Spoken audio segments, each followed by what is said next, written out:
خوش ہو جاؤ، لیکن اگر تم ان سے خوش ہو بھی جاؤ گے تو بھی اللہ نافرمان لوگوں سے خوش نہیں ہوتا۔ دیہاتی لوگ پکے کافر اور پکے منافق ہیں، اور ایسے ہیں کہ جو احکام شریعت اللہ نے اپنے رسول پر نازل فرمائے ہیں ان سے واقف ہی نہ ہو پائیں، اور اللہ جاننے والا ہے، حکمت والا ہے۔ اور بعض دیہاتی ایسے ہیں کہ جو کچھ خرچ کرتے ہیں اسے تاوان سمجھتے ہیں اور تمہارے حق میں مصیبتوں کے منتظر ہیں، انہی پر بری مصیبت واقع ہو، اور اللہ سننے والا ہے، جاننے والا ہے۔ اور بعض دیہاتی ایسے ہیں کہ اللہ پر اور روز آخر پر ایمان رکھتے ہیں، اور جو کچھ خرچ کرتے ہیں اس کو اللہ کے قرب اور پیغمبر کی دعاؤں کا ذریعہ سمجھتے ہیں۔ دیکھو یہ بات بلا شبہ ان کے لیے موجب قرب ہے، اللہ ان کو عنقریب اپنی رحمت میں داخل کرے گا، بے شک اللہ بخشنے والا ہے، مہربان ہے۔ جن لوگوں نے سبقت کی یعنی سب سے پہلے ایمان لائے، مہاجرین میں سے بھی اور انصار میں سے بھی، اور جنہوں نے نیکوکاری کے ساتھ ان کی پیروی کی، اللہ ان سے خوش ہے اور وہ اللہ سے خوش ہیں۔ اور اس نے ان کے لیے باغات تیار کیے ہیں جن کے نیچے نہریں بہہ رہی ہیں، وہ ہمیشہ ان میں رہیں گے، یہی بڑی کامیابی ہے۔ اور تمہارے گرد و نواح کے بعض دیہاتی بھی منافق ہیں اور بعض مدینے والے بھی نفاق پر اڑے ہوئے ہیں، تم انہیں نہیں جانتے، ہم جانتے ہیں۔ ہم ان کو دوہرا عذاب دیں گے، پھر وہ بڑے عذاب کی طرف لوٹائے جائیں گے۔ اور کچھ دوسرے لوگ ہیں کہ اپنے گناہوں کا صاف اقرار کرتے ہیں، انہوں نے اچھے اور برے اعمال کو ملا جلا دیا تھا، قریب ہے کہ اللہ ان پر مہربانی سے توجہ فرمائے، بے شک اللہ بخشنے والا ہے، مہربان ہے۔ ان کے مال میں سے زکوٰۃ قبول کر لو کہ اس سے تم ان کو ظاہر میں بھی پاک اور باطن میں بھی پاکیزہ کرتے ہو،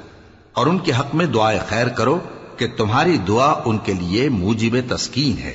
اور اللہ سننے والا ہے، جاننے والا ہے۔ کیا یہ لوگ نہیں جانتے کہ اللہ ہی اپنے بندوں سے توبہ قبول فرماتا اور صدقات و خیرات لیتا ہے، اور یہ کہ اللہ ہی توبہ قبول کرنے والا ہے، مہربان ہے۔ اور ان سے کہہ دو کہ عمل کیے جاؤ، اللہ اور اس کا رسول اور مومن سب تمہارے عمل کو دیکھ لیں گے، اور تم غائب و حاضر کے جاننے والے کی طرف لوٹائے جاؤ گے، پھر جو کچھ تم کرتے رہے ہو وہ سب تم کو بتا دے گا۔ اور کچھ دوسرے لوگ ہیں جن کا کام اللہ کے حکم پر موقوف ہے، چاہے وہ ان کو عذاب دے اور چاہے معاف کر دے، اور اللہ جاننے والا ہے، حکمت والا ہے۔ اور ان میں ایسے بھی ہیں جنہوں نے اس غرض سے مسجد بنائی ہے کہ ضرر پہنچائیں اور کفر کریں اور مومنوں میں تفرقہ ڈالیں، اور جو لوگ اللہ اور اس کے رسول سے اس سے پہلے جنگ کر چکے ہیں ان کے لیے گھات کی جگہ بنائیں، اور قسمیں کھائیں گے کہ ہمارا مقصود تو صرف بھلائی تھا، مگر اللہ گواہی دیتا ہے کہ یہ جھوٹے ہیں۔ تم اس مسجد میں کبھی جا کر کھڑے بھی نہ ہونا، البتہ وہ مسجد جس کی بنیاد پہلے دن سے تقوی پر رکھی گئی ہے اس قابل ہے کہ اس میں جایا اور نماز پڑھایا کرو۔ اس میں ایسے لوگ ہیں جو پاک رہنے کو پسند کرتے ہیں، اور اللہ پاک رہنے والوں کو پسند کرتا ہے۔ بھلا جس شخص نے اپنی عمارت کی بنیاد اللہ کے خوف اور اس کی رضامندی پر رکھی، وہ اچھا ہے یا وہ جس نے اپنی عمارت کی بنیاد ایک کھائی کے گرنے والے کنارے پر رکھی، پھر وہ اس کو دوزخ کی آگ میں لے گرا، اور اللہ ظالم لوگوں کو ہدایت نہیں دیتا۔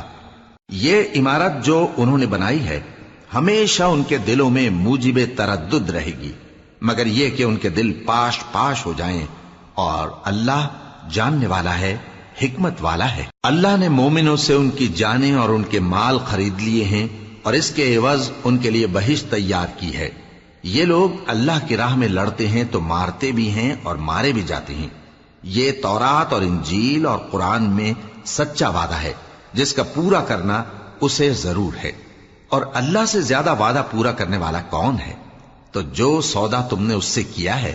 اس سے خوش رہو،